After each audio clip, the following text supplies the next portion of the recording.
Cedric, sorry, but I can't marry you. Huh? What's wrong? Just consider this. You're about to marry the daughter of a multinational company's president. Can you grasp how it will appear to others? Imagine the groom-to-be of Luminary Holdings' president's daughter is someone who grew up in an orphanage. It's truly astonishing that someone with that background has the audacity to propose to someone like me. You know, is it truly terrible to come from an orphanage? Frankly, Cynthia, if I had my biological parents, naturally I would have a regular home like everyone else. However, isn't your character as a person far more significant than where you were brought up? Really? So it's because of delusional thinking like that, which made you think that someone like you could be with someone like me? I mean, I see how you can think that we were raised in different worlds, sure, but I really don't think it's something that is a really big deal. At the very least, not something that someone should be worried about. Not something to worry about? This entire situation feels bizarre and odd to anyone who approaches it logically. You tricked me! You were attractive, intelligent, and held a high-ranking position in a reputable company. But who would ever guess that you were raised in an orphanage? It's quite embarrassing that I actually accepted a proposal from someone like you. By that, are you possibly saying that just being with me is embarrassing? That's exactly what I'm saying.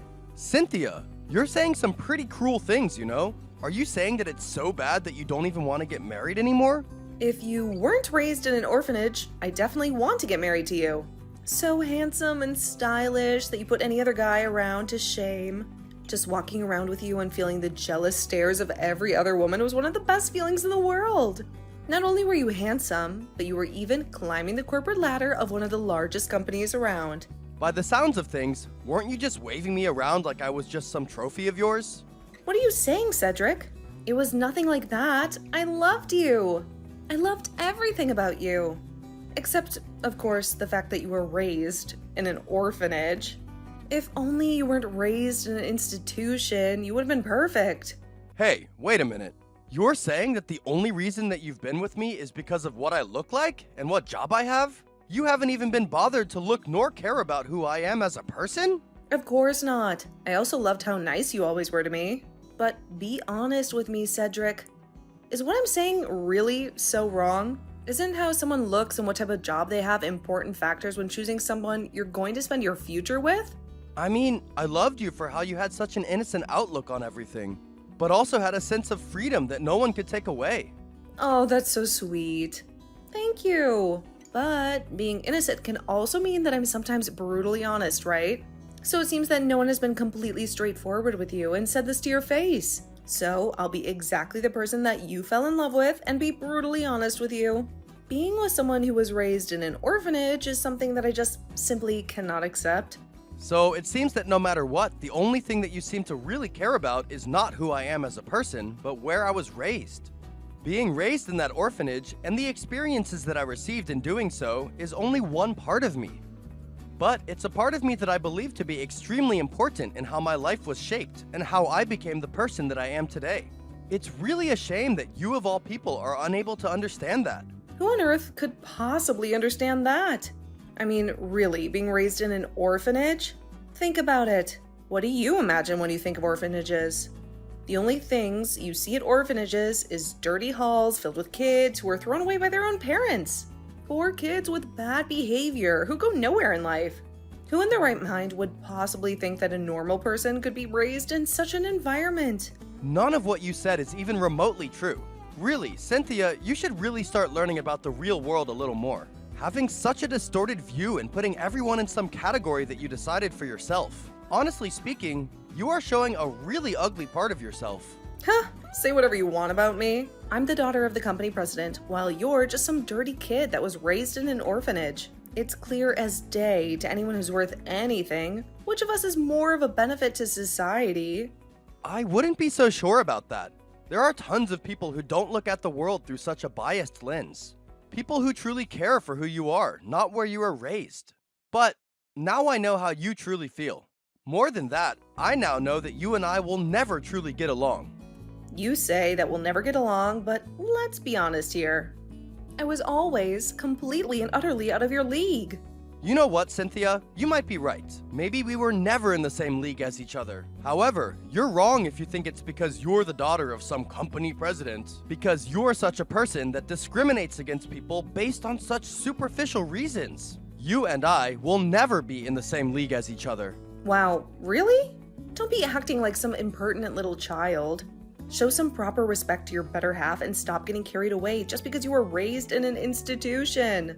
This whole time, you've been making the case that people should feel bad for you just because you don't have any parents.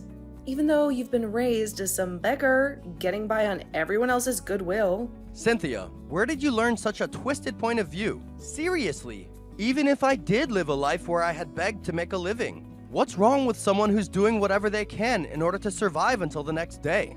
Hearing you say all of this, it only makes me realize that you have such a narrow and flawed way of thinking. No, now, Cedric, that's only your pride talking.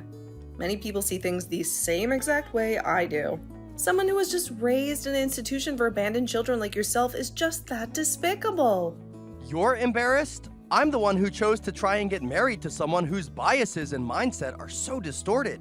I'm embarrassed for not being able to see who you truly are. If you're someone who thinks those things about other human beings, why is it that you didn't say so sooner? Obviously, it's because I never knew that you were an orphan until after I accepted your proposal. When I found out what you actually were, I decided to try and see if the other near-perfect parts of you could balance everything out. I was debating with myself the whole time whether I should keep you or throw you away like your parents did. You know, boys are basically just like accessories anyway. If you can't show them off in public, they're worthless. However, I've come to the conclusion that I just can't stand the embarrassment of being with a man who was raised as an orphan. Well, that's great to hear. You're free to think of me in any way that you want, and frankly, I don't care. But it really pisses me off that you seem to look down on all orphans as well as the great people, like my stepbrother, who treat them as family. Haha, seem to look down on them? What are you talking about? Of course I look down on them. They're nothing compared to me. Have we not been having the same conversation? I'll say it one more time, hopefully clear enough for you to understand. Just being with a lowly, disgusting orphan is enough to make me die of embarrassment. Do you understand what I'm saying, Cedric? Being with an orphan like you is just too much. Cynthia, that way of thinking is something I will never in a million years even begin to comprehend. You are the lowest type of scum society has to offer. Say whatever you want to. Scream to the high heavens for all I care. Just don't get the wrong idea. Some stray dog crying classism isn't enough to make me think twice. Well, anyway, I'll go ahead and cancel the wedding ceremony, okay? Yeah, if you could do that for me, I would truly appreciate it. I'm so glad that I was able to see your true colors before we actually got married. Huh, Cedric, you're stealing my line. I'm glad that my family name wasn't tarnished by having some vile orphan sneakily marry his way into it. Oh, but would you even be able to pay for half of the cancellation fee of the ceremony? I would feel bad getting some poor lowly orphan to pay for such an expensive fee. I've earned each and every penny that I have, more than I can say about you. But if paying the cancellation fee means that I don't have to get married to someone like you, the cancellation fee is something that I'd be happy to pay 10 times over. But don't you dare make light of the work that I've put into making my life what it is now. You mean the money that you've been begging your whole life for in order to get? Maybe I too should start relying on the sympathy of others in order to get ahead in life, huh? Oh my, so very despicable. How dare you? I have not begged for a single thing in my life.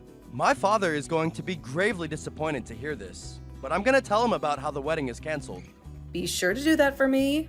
Nevertheless, it's amazing that there is someone who'd even want an adoptive child who was raised in an orphanage. Could it be that he's your sugar daddy? That's enough out of you. My father is nothing like that. He is, and always will be, a good man.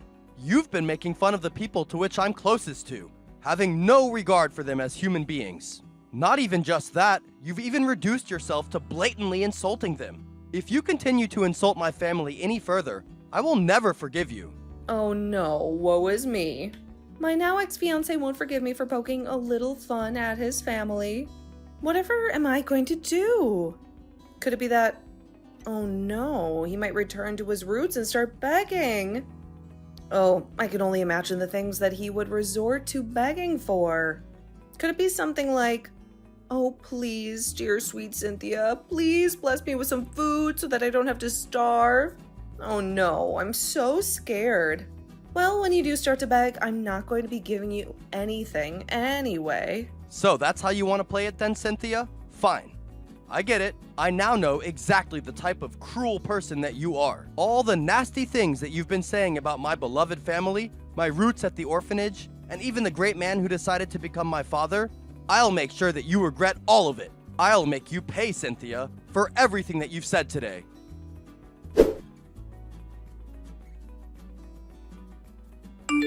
Cedric, are you there? There's something that I have to talk with you about immediately. There is something that I have to confirm with you. Something major has happened. Please, Cedric, talk to me. What do you want? I'm in the middle of work. What is there that you could possibly want? Cedric, there's something I need to confirm with you right away. I already asked. What do you want? I'm busy, so hurry up and spill it. Cedric, you're working for the Hyperion Group's main office, right? Are you meaning to tell me that even though you're that young, you are the head of your department? Department head? Do you even know anything about me? I've already been promoted out of being the department head. I'm the executive director. It's not like it has any relation to you though, so why am I even telling you this? But get to the point. What do you want? Wait, what? You're the executive director? Are you being serious right now, Cedric? Cedric, you do know that my parents' company is called Luminary Holdings, right? Yeah, of course I know about that.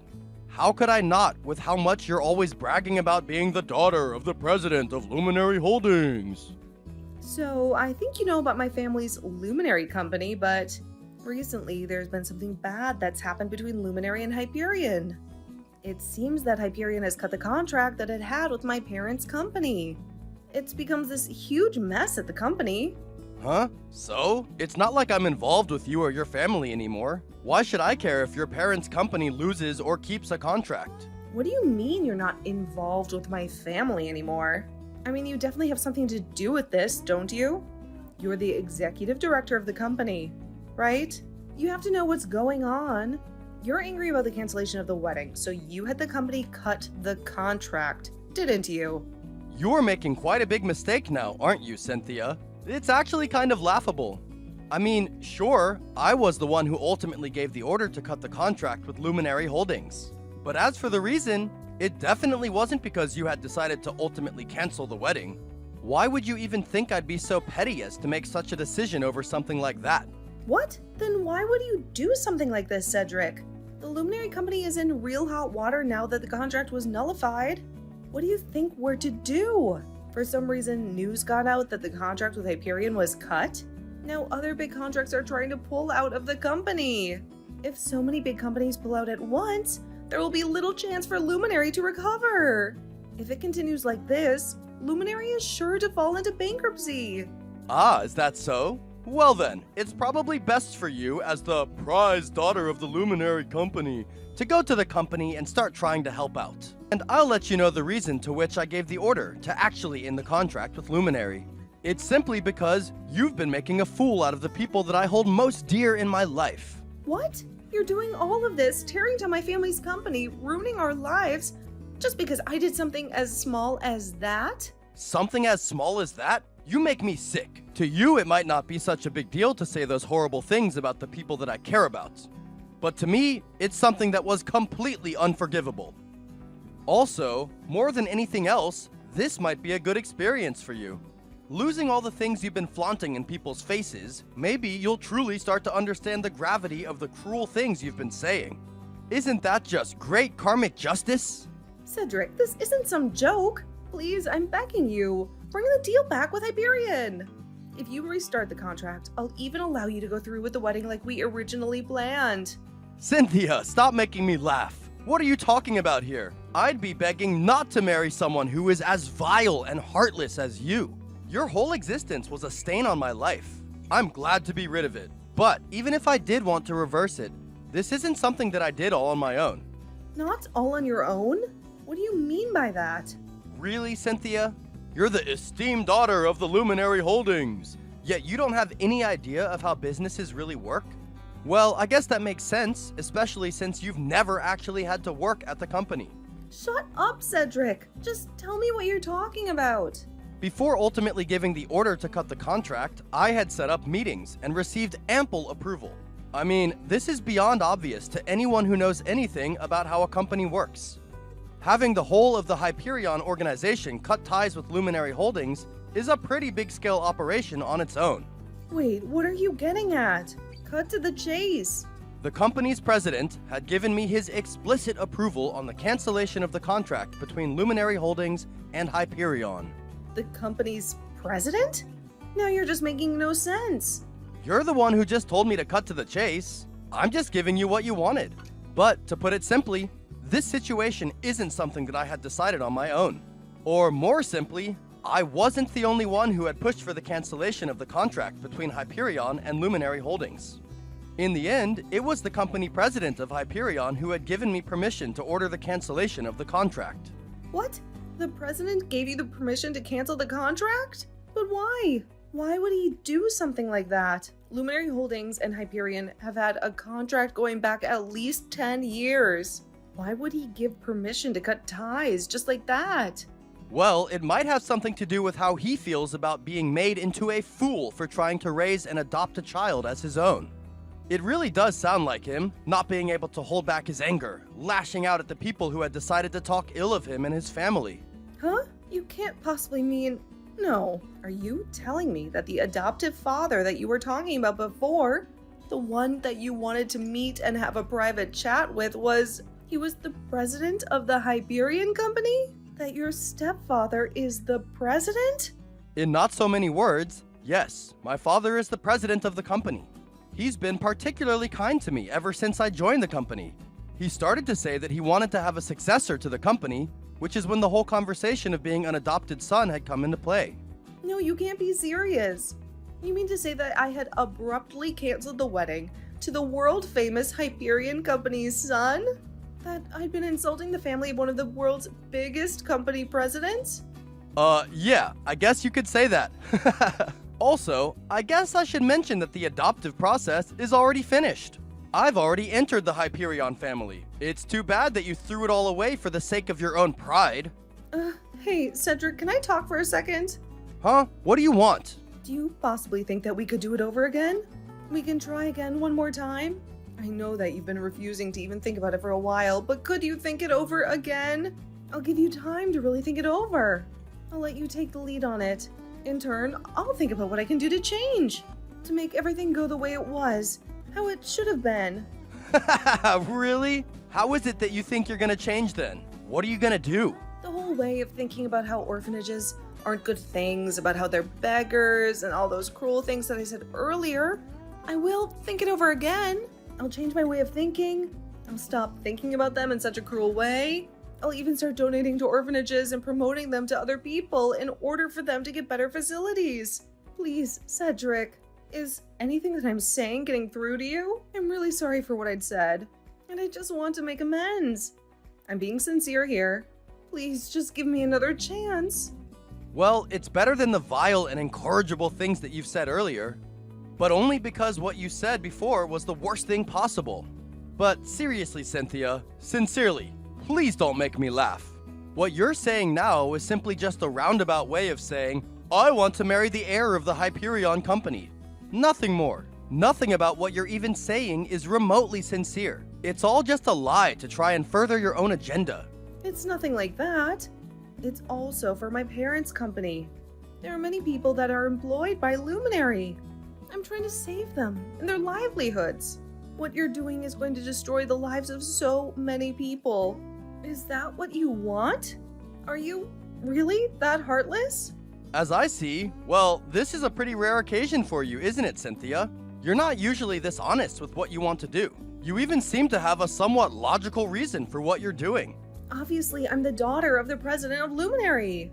As such, caring for the livelihood of my company's employees is something that I will do without question. All right, I understand. Then how about we do this? So, you're going to give me another chance? Huh? Please, just stop. I'm already trying to hold back my laughter from earlier. God, no, I'm not giving you another chance. Seriously, you just don't give up now, do you? Anyway, so when Luminary goes bankrupt and all of the company goes into restructuring, I'll make it so that all of the company's employees that were to be out of a job can come and work at Hyperion. What? No! It can't go like that. Why not? I don't see a problem here.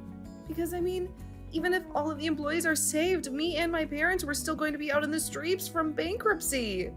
You don't have to hire some mindless, good-for-nothing employees. Please, just make it so that my parents can join Hyperion. No, more than that. Cedric, don't nullify the contract with my company. Again, you're revealing what you truly feel. It was never about your employees in the first place. It was all a facade in order to save yourself. Again, completely selfish. Not only that, you're calling your employees mindless and good for nothing. I'll be completely honest with you, Cynthia. You are truly blowing me away with how oblivious you can be. The deal is not going to be reestablished. That is something that I will simply not even put on the table. No, Cedric, please, I'm begging you. If it continues like this, the company will really go into bankruptcy. Everything will start crumbling down. My parents are furious with me and I don't know what to do.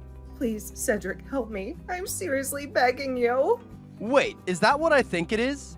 Isn't that the begging that you so much despised? Look at what you've reduced yourself down to. I guess it would be nice if there were someone out there who would have cared enough to want to save you. Well, anyway, I'm really busy, so I'll just leave it at that. Goodbye, Cynthia, and have a nice day. Cedric, wait, don't do this to me. Wait, Cedric, don't abandon me like this.